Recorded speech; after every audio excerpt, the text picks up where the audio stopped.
Wednesday, August 10th, 2016, and this is KBIA's Views of the News. Our weekly roundtable on media behaviors comes to you from the Futures Lab studio at the Reynolds Journalism Institute. I'm Amy Simons, and here with me are my Missouri School of Journalism colleagues Mike McKean and Earnest Perry.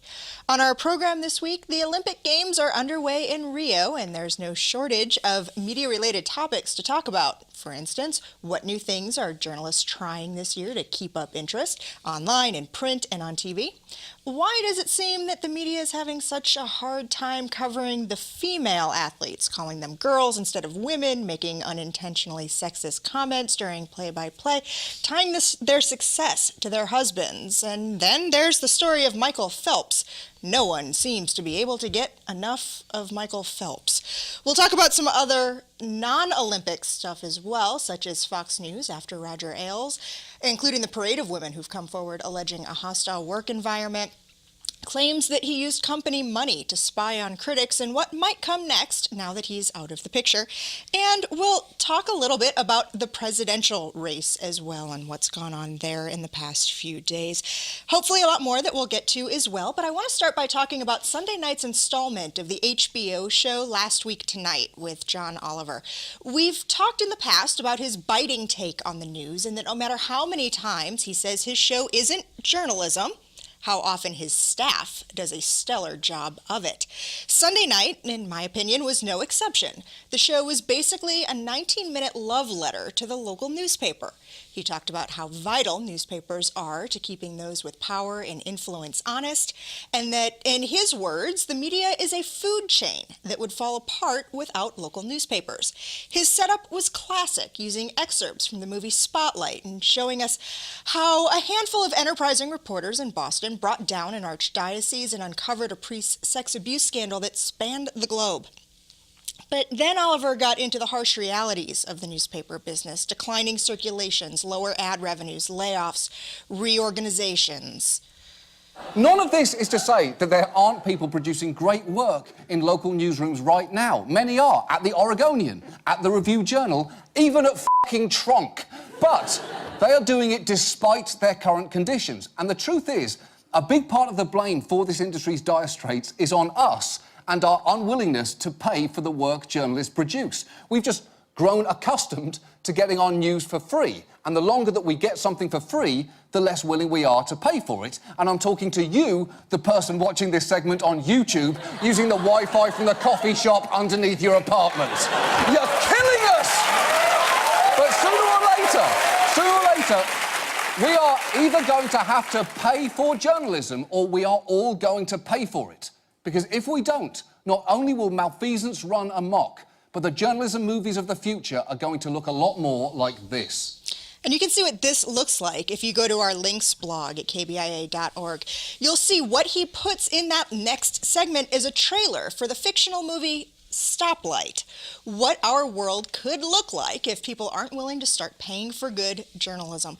Mike, you emailed me right after you had an opportunity to watch this on Monday, and your response was literally 2 words. It was spot on. It was. I mean, he did a really good job of talking about the importance of newspapers, of dissecting the industry. There were a couple of parts that I really liked. I thought that his takedown of sort of corporate speak, like what was it, content optimization and artificial intelligence and strange graphics that didn't actually do anything, was all spot on. I mean, those things are important if we have good quality local journalism to apply those different techniques to, but by themselves it's just a lot of jargon. And I also liked what he had to say about state government reporting and how it is particularly imperiled by the fact that newspapers are struggling. I mean, he quoted David Simon, who produced The Wire, as basically saying it's going to be a golden age for corruption, and I think that's quite likely going to be true.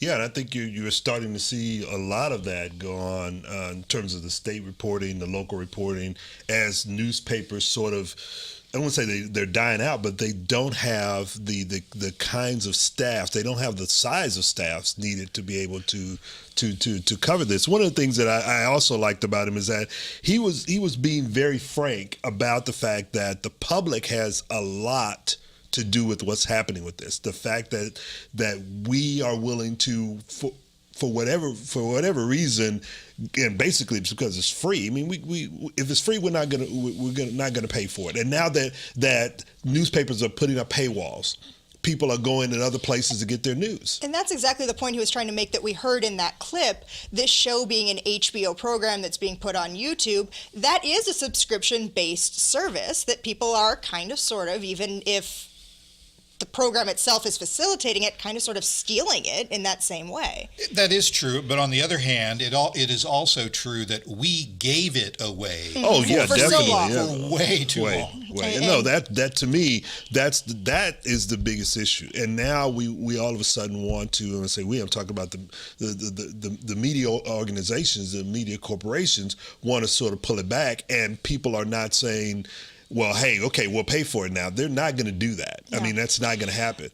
And David Chevron, who is with the Newspaper Association of America, didn't really appreciate Oliver's tone, didn't appreciate the message there, and on behalf of that organization wrote a statement saying that if he was going to say these things, the least he could do is offer some kind of a solution, that he did a little bit more than make fun of the people trying to solve it. Here's the problem I have with that. Okay. It's not John Oliver's responsibility to do that. Okay, and to make a statement like that is almost, and I understand that you work for the NAA and you're supposed to be helping them out, but the problem I have with that is that that's not the way to respond to that. You should talk about, here's some things that we are doing, not the corporate speak that John Oliver pointed out so graphically in his piece, but here are the things that we're doing to try to help local news out, to try to help have more state news, to work with various organizations. Instead, he comes out and he attacks John Oliver. It's almost like, Donald Trump attacking Hillary Clinton and vice versa.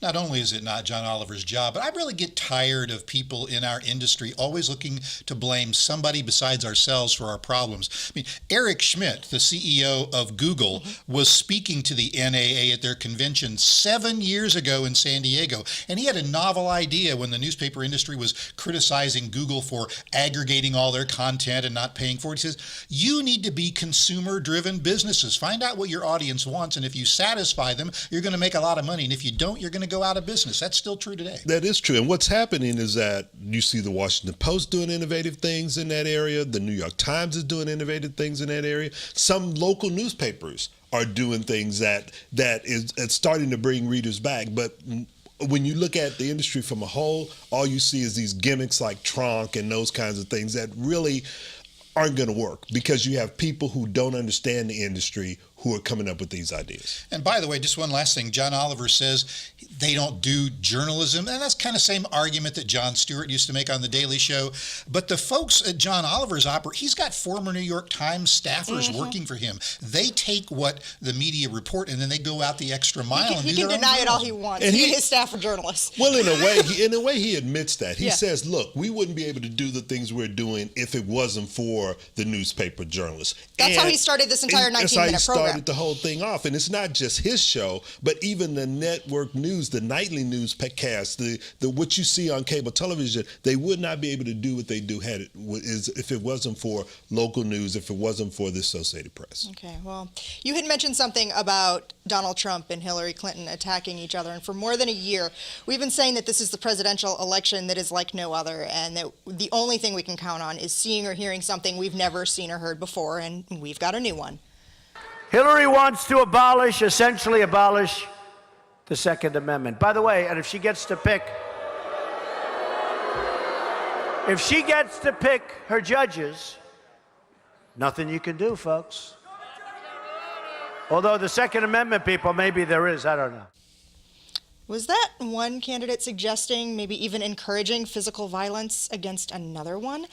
And to a lot of people, it sure sounded like it was, as you might expect. Trump blames the dust-up on the media, its bias, its misinterpretation of his words and tone. Former CBS anchor Dan Rather posted a rather long-reasoned response to that on Facebook. In it, he called Trump's words a new low and unprecedented in the history of presidential politics.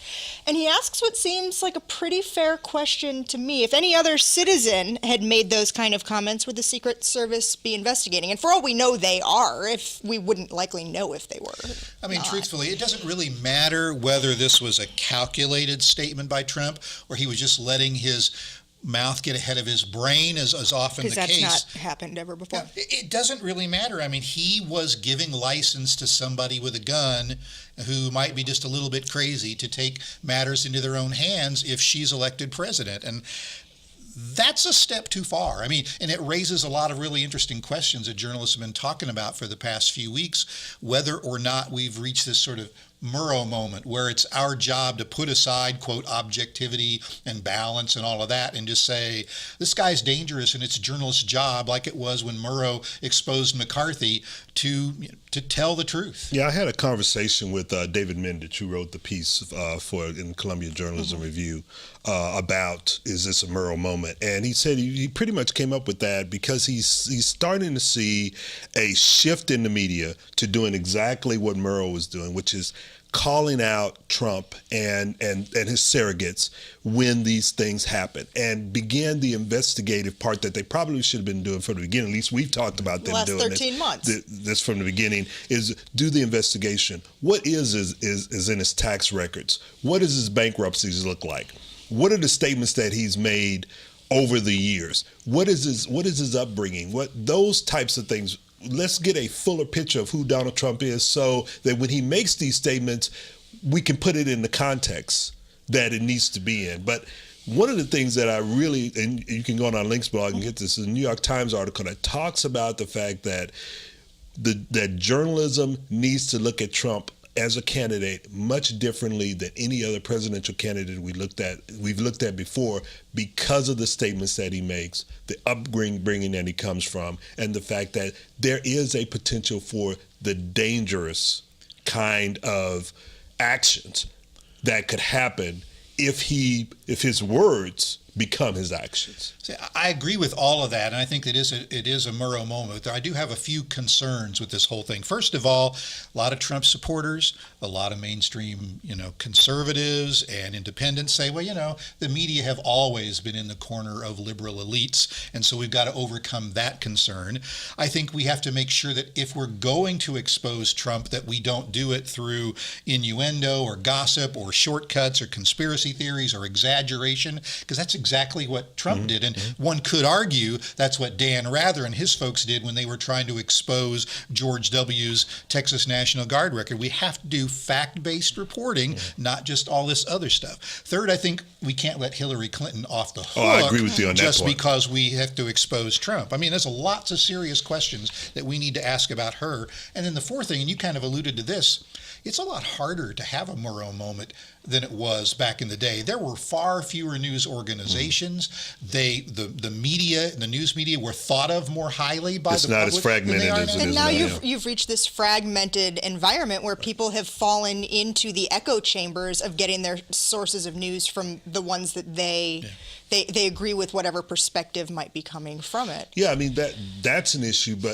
and I agree with everything you're saying, Mike, but I also think that what's going to make it, I won't say easier, but for lack of a better word, easier for journalists to do this, is that you now have Republicans on a daily basis, almost an hourly basis, Republicans in the establishment and even some who are not, who are basically saying, I can't support this candidate. And are starting to walk away. And they're People starting from to the walk RNC away. walking So away. that walking away of Republicans from their candidate in some ways can give the media the cover they need to objectively, for lack of a better word, cover, do these stories without this, you're going after, it's the liberal media going after our candidate. But I mean, even so, if you think that what we hope to accomplish beyond just sort of having a record of history is to change people's behaviors, there's a very tiny sliver of people still, I think, who can be influenced today to believe that this is important. Well, no, I mean, I don't think we should. I don't think we should be doing this to influence. Right. I think we should be doing this to spotlight, to show, to give people the facts that they need in order for them to make the decision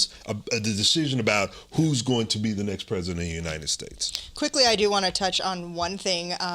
Over the weekend, Donald Trump was given an invitation to speak and to meet with journalists at the joint conference of the NABJ, National Association of Black Journalists, and NAH NAHJ, National Association of Hispanic Journalists. Donald Trump turned down that invitation. Hillary Clinton took it, not only spoke at the conference, but took questions, almost press conference-like, which she hadn't done in months. Well, yeah, let's be careful about comparing it to a press conference, because there were, I think, 5 reporters who got to ask questions, handpicked.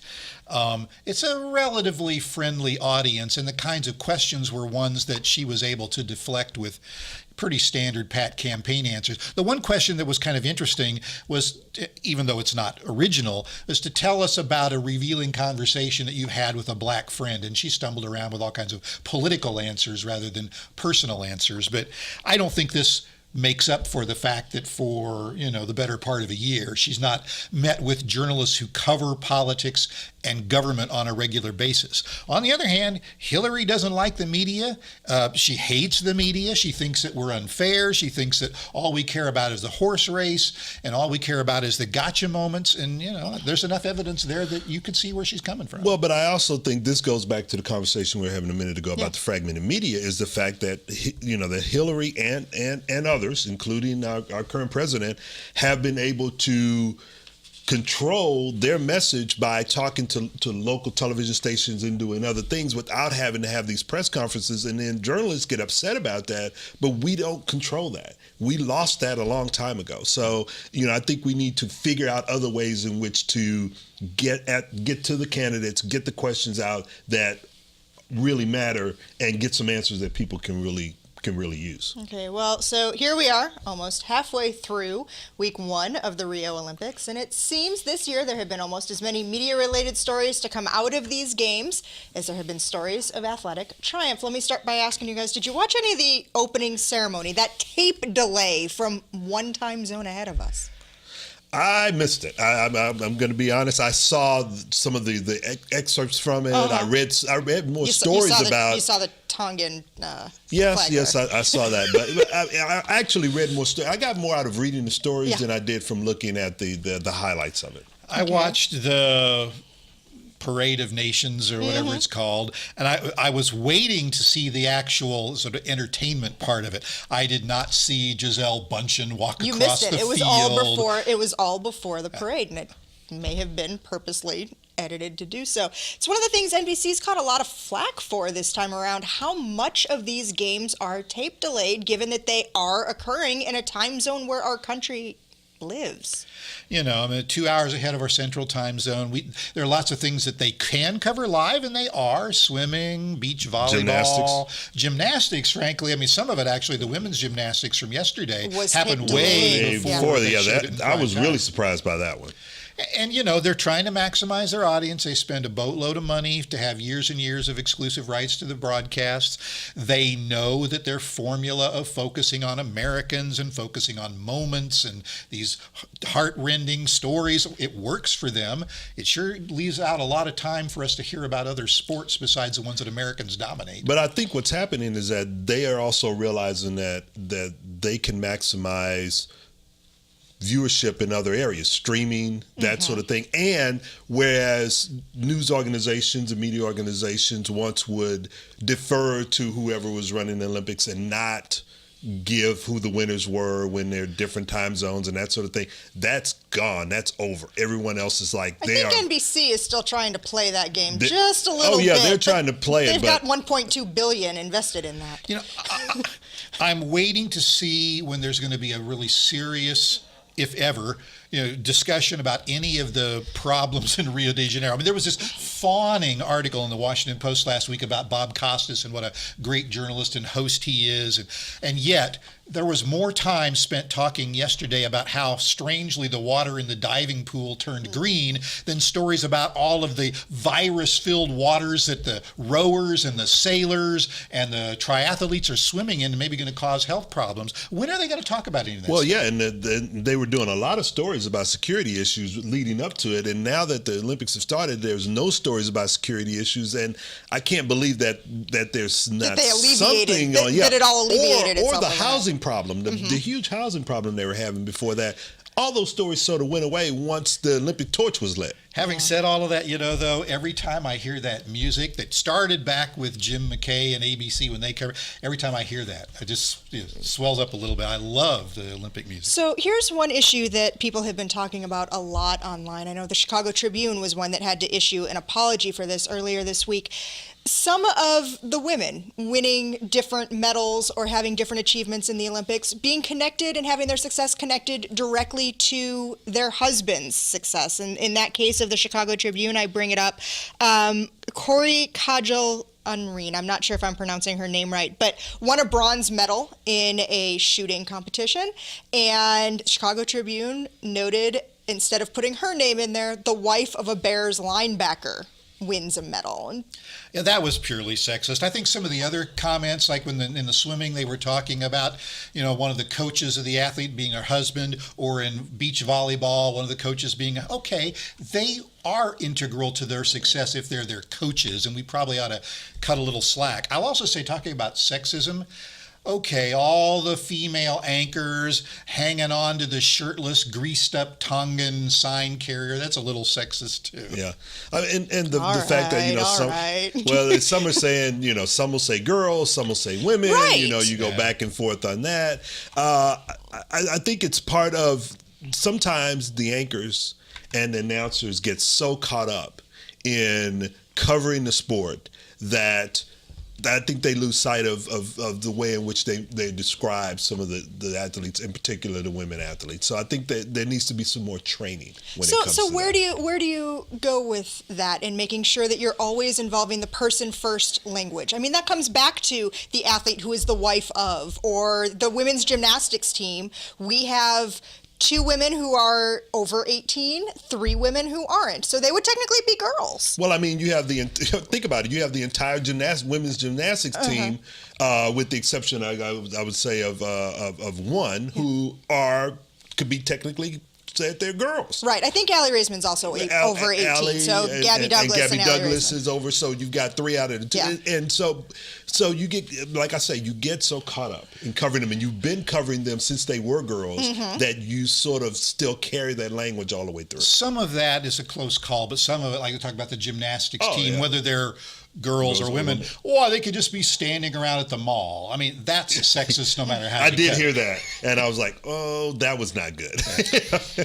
Okay, well, the last time we were on the air, Gretchen Carlson's claims of sexual harassment at Fox News were just starting to come out, and it was still unclear what would happen. Well, since then, Roger Ailes has seen his ouster, and now we're hearing from a steady stream of women who say they were either harassed, intimidated, or faced retaliation during their employ there.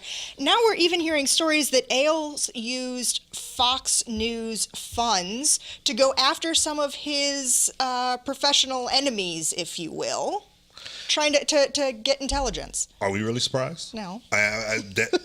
I'm not surprised by any of this. Roger Ailes leaves, and you have Murdoch's sons who are basically trying to figure out how we're going to get a hold of what's going on in Fox News. And one of the ways to do that is you've taken Ailes out. Now you got to take out all of the people who are under him who still want to continue to do those types of things. And I think you're going to see a continuation of this unless Daddy Murdoch steps in and goes like, well, wait a minute, the purge is over. We need to get back to business, which could possibly happen. You talk about not being surprised, Ernest. I mean, are you surprised that Roger Ailes, who got his start, or at least was well known for working for the Nixon administration, had his own enemies list and had resources that he applied to spy? I mean, we even had Brian Stelter, who was a media critic before he worked for the New York Times or CNN, saying they set me up on a date with a Fox News employee that I kind of had a thing for. I didn't realize that she was spying on me at the same time. On the other hand, I think we could say this. All of this stuff about the secret bank accounts and all these and spying on people, the only reason we know about that is because Ailes is out. A lot of people would come forward, but the people who were really courageous were Gretchen Carlson's and probably Megyn Kelly, who stood up and said some things either in public or behind doors that actually forced Ailes out. Right.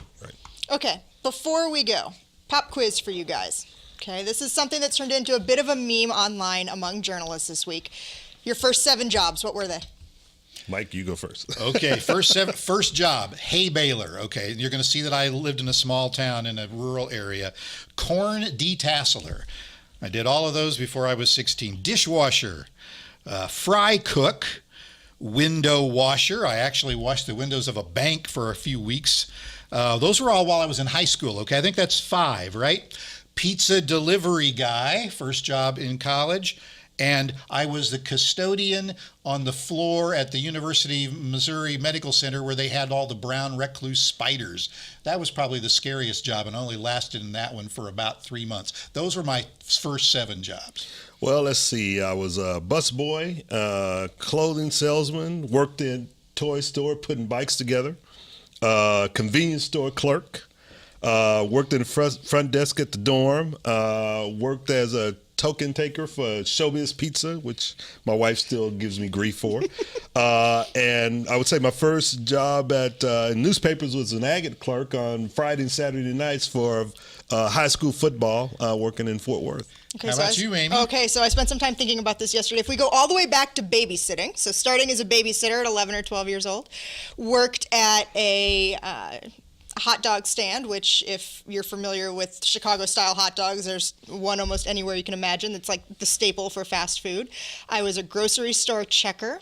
Then was a freelance sports reporter, residence hall desk assistant, television reporter, television producer. This whole thing just kind of became a fun game where journalists started talking about it, and as we all started seeing these lists, and you can even see it among the lists for the 3 of us, there's a lot of diversity in life experience that we bring to these jobs. And there is a serious element to this, as much fun as this was. I mean, what kinds of life experiences do our students, or the new crop of journalists, bring to the table? I'm not making any gross overgeneralizations here, but I do worry sometimes that maybe they've had an upbringing that's been so comfortable that many of them might not have had the kinds of job experiences that would cause them to actually empathize with people who do the kinds of labor that as young people we had to do. And if you think about the whole business of why Trump was so popular and Bernie Sanders was so popular, there's a whole bunch of folks out there that journalists don't relate to. Well, and I also think, you point to this, the economy. I mean, there were jobs for high school students. You did these types of jobs. Well, a lot of those jobs aren't out there anymore. Yeah. Or you have people who, because of the economy, who are older, taking the jobs that high school students, those of us, once did. And I think that's part of what we're seeing when we see our students, is that they haven't had those opportunities because those jobs aren't there. So it's kind of our job, don't you think, to expose our students, have exercises, story assignments, whatever, that force them to go out there and do that. And we do that a little bit in our news writing class and in our cross-cultural journalism class. I'd like to point our listeners and viewers out to a fantastic piece that Bram Sablesmith here at KBIA did about a week ago, looking at overnight camps, having a hard time recruiting high school and college students to come to work because they feel like they need to go into professions that would be a little bit more in line with what they're going to do after college. Well, that music means we're out of time for this week. I'd like to thank you for spending the last half hour with us. You can read more about the topics we talked about today and a handful we didn't have time for on our links blog. It's all under the programs tab at kbia.org. Like us on Facebook or follow us on Twitter. Our handle is @ViewsOnKBIA. You can watch our program again. You can also listen to it at kbia.org, on YouTube, and everywhere where you find your favorite podcasts, including the NPR One app. They're all great ways to watch and listen to the program again, leave us comments, questions, see what we'll be talking about next time, and more. Our thanks to RJI's Travis McMillan for directing today's show, and Pat Akers for handling the audio for us.